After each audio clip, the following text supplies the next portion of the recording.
Welcome back, dear listeners, to another episode of Heart to Heart with Patty Mulauzi.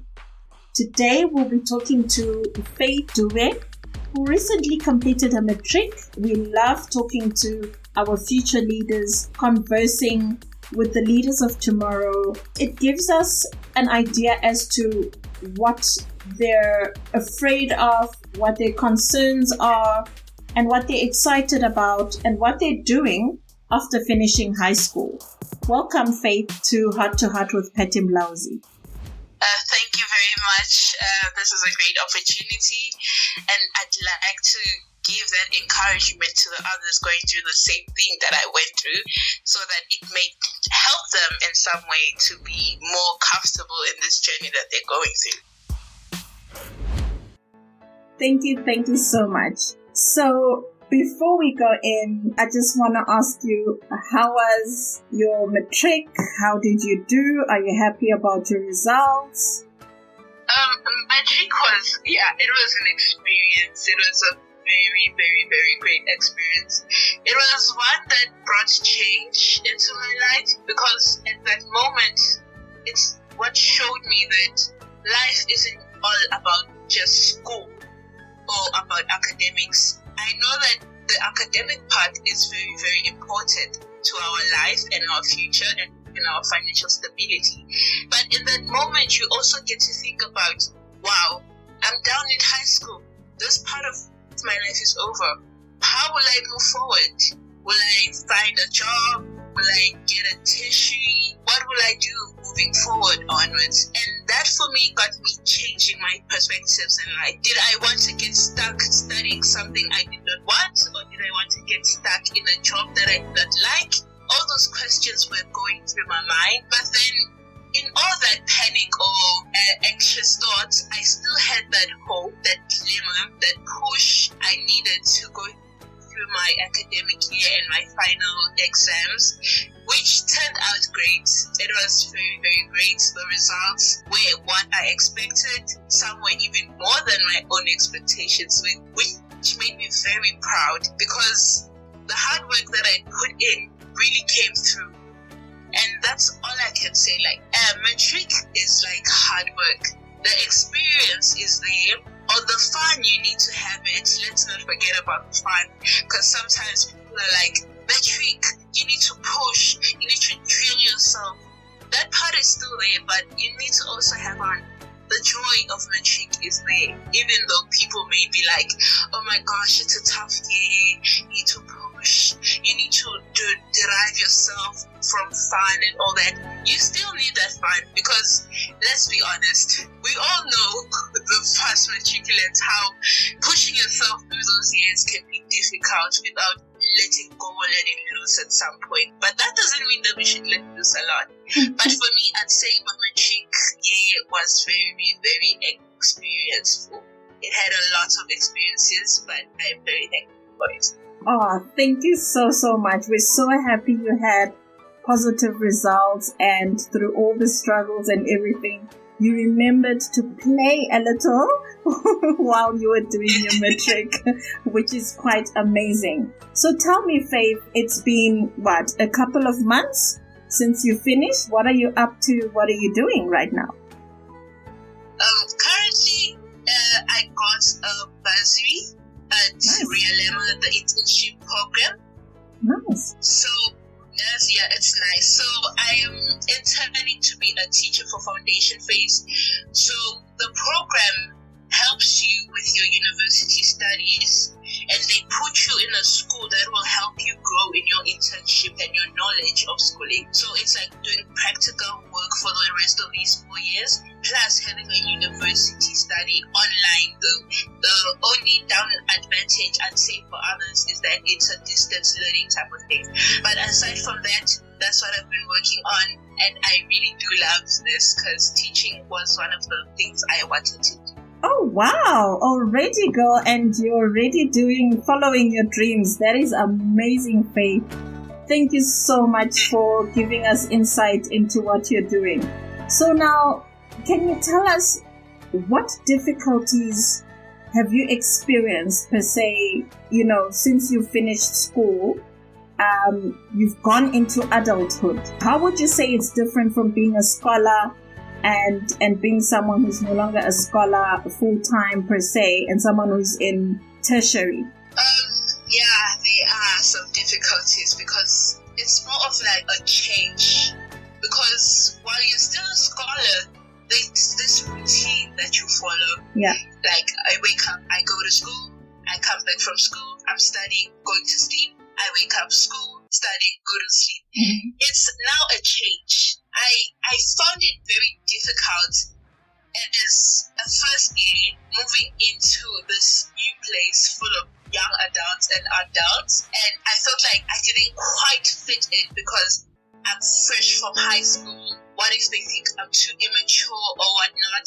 But I feel like those difficulties also pushed me past my social bearings, because I myself have problems with social interactions. I'm not very good with them. So that's one of the other difficulties I faced, because with school, I was so used to my routine. I was so used to the people I'm surrounded by. Now I'm done with school. I have to enter this new world, meet new people, make new relationships with other people I don't know, because the friends we make in high school, we have communication, but we don't really see each other because all of us are now living different parts of our lives. So I'd say one of the difficulties I'm facing and I face is that having to build from scratch, building relationships from scratch, finding new routines, finding different ways to cope with different things, because it's no longer the same as in I'm in school now. As for me, also, I have a job to take care of, and I have schoolwork to take care of. And you have a salary. Hello. The salary is nice at the end of the month. It's the satisfying part. Oh, that's amazing. Sorry to interrupt you there, but I just had to say it. It is nice. But yeah, that is the difficulty. But it's also, I find it as a positive thing because it's pushing me through more barriers I've never found myself. Oh, that's amazing. Faith, how did you get this internship? How would you advise other people who are doing Matric this year to apply, or what would you tell them to do to get into these programs, or if you applied or something like that, what would you tell them? So the school I went to, Banato Park High School, had a partnering school which would take academically well students or students who had potential academically. The school was called Rodin School. So I used to go to that school for after school lessons, and that is where I found one of the teachers there told us about this internship called the Realema program, which you could intern for to be a teacher while studying your teaching degree. So I'd advise students out there, even though they don't have the same opportunity in the same line that I was in, put yourself out there. Like, message as much people as you can. I know it sometimes may be difficult because we see scammers and all that, but try and put yourself out there. If you see someone you think has potential to take you somewhere, don't be afraid to be like, hey, hi, I am trying to do this and I lack in this area, or my financial situation is so and so. I was wondering if you knew something that could help me push through this financial situation, and these are my potentials, my talents.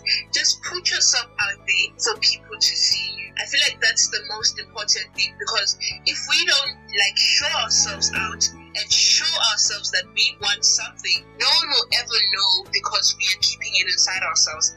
So I'd say that going through the internet, browsing, finding people to talk to, finding programs that we can apply for, and I'd say when you're applying for those programs, apply for as many you can, because let's be honest, not all of them would take you. There are chances that they might be.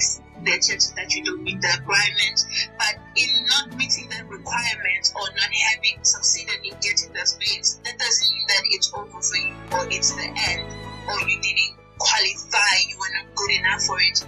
No, it just means that the spot is not for you then. There's another spot waiting for you. And if you stop trying right then, you won't get it. So my advice to the matriculants of this year, get your work done, fix yourself up, pat yourself on the back, and be like, I've got this. I need to talk to so and so to get my things done, and I need to align myself with such people so that whenever I need help, I know that I can go to this person and be like, hey, I need help so and so. Can you guide me to find people who can help me with that?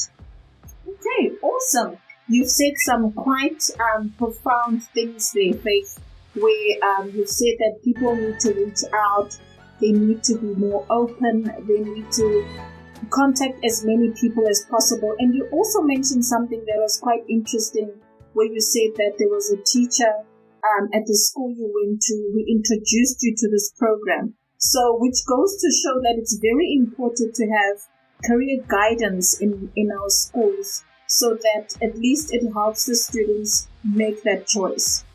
Right. Before we conclude, what would you advise your younger self? Oh, my younger self. Ooh, that question. I'd advise her to don't be afraid. Yeah, put fear aside. It might be there, but trust me, the places you fear the most are the places you grow the most. So I'd advise her to be herself in everything that she does, put her full self into it, because in those moments where you need your happiest and put yourself out there is when you're really living life. So I'd advise my younger self to live her life, put her on, and throughout all that fear, be able to go through. Yeah. Oh, thank you so much, Faith. Thank you so much for having us at Heart to Heart with Patty Mulauzi. We really enjoyed this heart-to-heart conversation with you, and we hope that and wish you so much more going forward, and we hope you'll be successful and ambitious as you sound. And thank you so much to all our listeners to today's episode. We are so grateful to you for tuning in. Remember to like, share, and subscribe to Heart with Patty Mulauzi. This is Patty signing out.